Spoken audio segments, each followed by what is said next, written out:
Are you confident in your appearance? Do you like the way you look? Do you feel pleased when you look in the mirror? Or is it the opposite? Do you feel critical? Do you feel judgmental or aversion towards yourself? Do you criticize yourself? Does it lower your self-esteem and confidence when you look in the mirror? If so, watch this episode. I'm going to share 2 powerful things with you that can really help you shift that so you like the way you look more and as a result have a lot more confidence, not only in your body image, but in your whole life.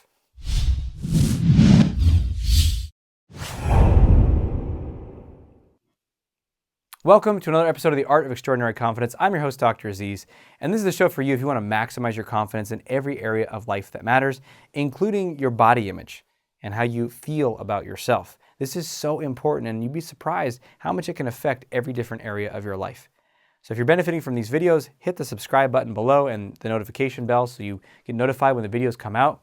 Because the more you watch these, the more you immerse yourself in this, it'll start to affect your whole perception of yourself and the world around you. It will raise your confidence level, and that will allow you to put yourself out there more freely, connect, have more romantic connections, social connections, and ultimately improve your life. And that's my goal for you. So stay current with these videos. It will really help over time. Now in this one, we want to look at your body image confidence. This is huge. So many of us have issues with our body image. The vast majority of people, at least in the United States, are dissatisfied with their body. A lot of people are overweight and they say, well, that's why I'm dissatisfied with my body. However, that dissatisfaction, that frustration, that dislike of their body doesn't motivate them to get in better shape. Right? That's the story. If I hate the way I look, well, that's going to motivate me to work out. Well, it usually doesn't. But even if it does, does that fuel really feel good? The old self-hatred fuel? So let's unravel this. I'm going to share 2 powerful ways to do that right now. One is to look at what is the standard that you're holding for yourself? I find when I get in there in the psychology of this, most people have a very unrealistic, unattainable standard. I know for me, when I looked at myself, I would really judge a couple of things. I used to judge my face, particularly the area around my eyes. And then as I also started to judge my body shape as well, thinking I need to be more like basically superhero dimensions, right? Like the V and the no body fat and all muscles bulging. And so those were the ideals that I had. And I would look in the mirror and I wouldn't have those things. And then I would feel disappointed or discouraged or low, inferior. So I'm wondering, what is the standard you have for yourself? What is the expectation? I was asking one client about this recently, and he's like, I don't know, just, in good shape. I was like, well, what does that good shape look like? He's like, I don't know, muscular and ripped. I was like, okay, like Hugh Jackman as Wolverine kind of thing? And he's like, yeah, that would be one. I'm like, okay, all right. Do you know how crazy level of extreme that takes to get? And he might not even be sustaining that for that long. That might just be a very brief period of time for one movie, one set of the movie shoot where he's doing push-ups right beforehand after doing months of hardcore training and then body cut, fat cutting and all this stuff to get there for that one moment in time. Or for women, let's take a swimsuit, Sports Illustrated swimsuit edition. And by the way, interesting stuff about how in the 1950s versus 2010, the weight of the women on the front of Sports Illustrated swimsuit has dropped significantly. So take that, healthy body image. But over time, what happens, we start to see, this image, this is how it's supposed to look, this is how I'm supposed to look, this is how I'm supposed to look. And we don't keep in mind that those women that are on the cover of the magazine are not necessarily healthy. They just fit this certain image. In fact, to get to that image, they might be quite unhealthy. They're probably significantly underweight. Maybe they can't even exercise as much as they need to or want to because they're undernourished.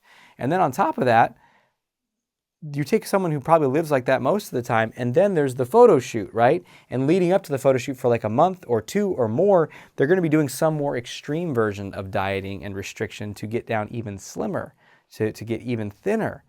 And then they're going to go on the beach and take 1,000 photos. They're going to take the best few that show no wrinkles, no fat folds, no nothing. And then they're going to go Photoshop those. And that's the image you see. It's ridiculous. It's extreme. So I'm sharing this stuff in detail so you can start to say, whoa, that's crazy. I just want to be a normal human. Maybe you want to shift your goals. We'll talk about that in a second. So what is the standard you're comparing yourself to? The next thing is, what's your pattern of when you look in a mirror? So I discovered this not too long ago, that we all have a pattern of what we look at when we look in the mirror. For me, when I was younger, I'd go straight to the face, look at the area right in my eyes, around my eyes, and be like, ugh, gross, dark circles, ugh. And then I'd look away.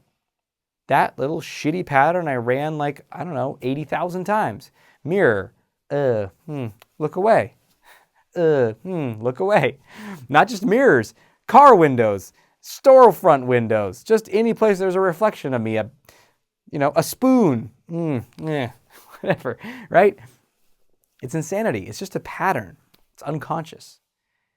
So what's the pattern that you might run when you look at yourself? And what I found is really interesting is when I let that go and I stopped looking at myself in my eyes, I got over that. I felt I liked how I started to look more. I got more confidence. Then it started to focus on my body. If I was shirtless, on the side of my stomach where my love handles would be. And it's like, no, there's not total 0% body fat and gross. Right? And that will be the shitty pattern again and again and again. So how do we shift this? How can you shift this? We got to just change the pattern. So you got to consciously, when you look in the mirror, do something different. And one thing that I found very helpful is to consciously focus on several parts of your body that are neutral or that you actually like. So you look at, look at my chest. We're like, oh, I like the way my chest looks.